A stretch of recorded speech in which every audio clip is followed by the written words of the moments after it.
Over summer, a new school year is right around the corner.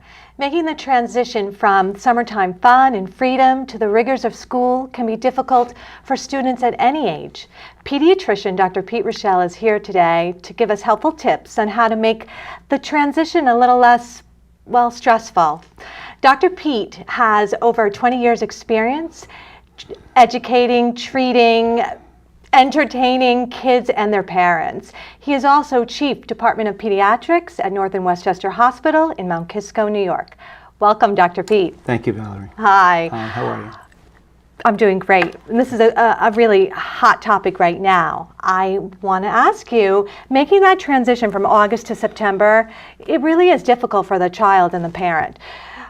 I remember when I was a kid, the night before school, I could not sleep. I was excited and nervous at the same time.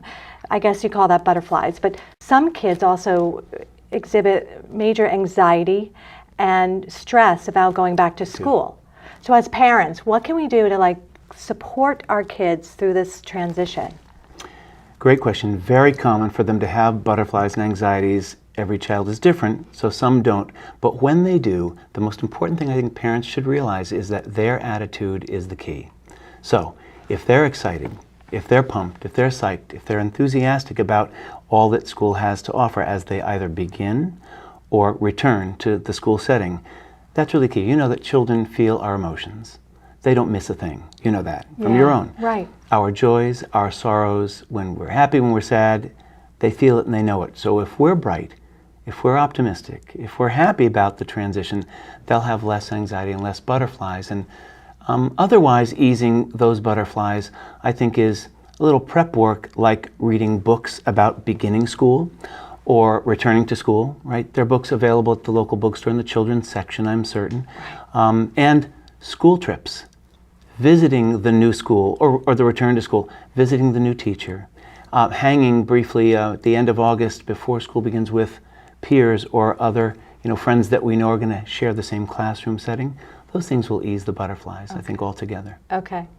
I have twin 4-year-old girls, and they went to school for the first time last year. Separation anxiety, for preschoolers, can be pretty intense. And also for the parent to be separated from their kids. How can we help the preschoolers, the 2-3-year-olds that are starting school for the first time? No problem. Easy stuff for some. It's interesting. Some preschool children hit the door running, don't look back, see you, mom, dad, no problem. Right. And others are Velcro syndrome, clinging to your thigh, can't let you go out of their sight, much less go home. So when this occurs in the latter, preschool teachers are compassionate, experienced. This is so common that it happens all the time for them, and what they probably will suggest is weaning yourselves away, mom or dad. So the first full session, preschool 2.5 to 3 hour sessions, right? The first full session you stay, or two, given an X number of days, less the next day, less the next day, less the next. Finally, you're hanging outside of the door for 10 minutes. They're doing well by then. They've become acclimated. They have friends. They know the teachers, and they're settled. So tincture of time and a weaning method like that, in almost all cases, takes care of it. Okay.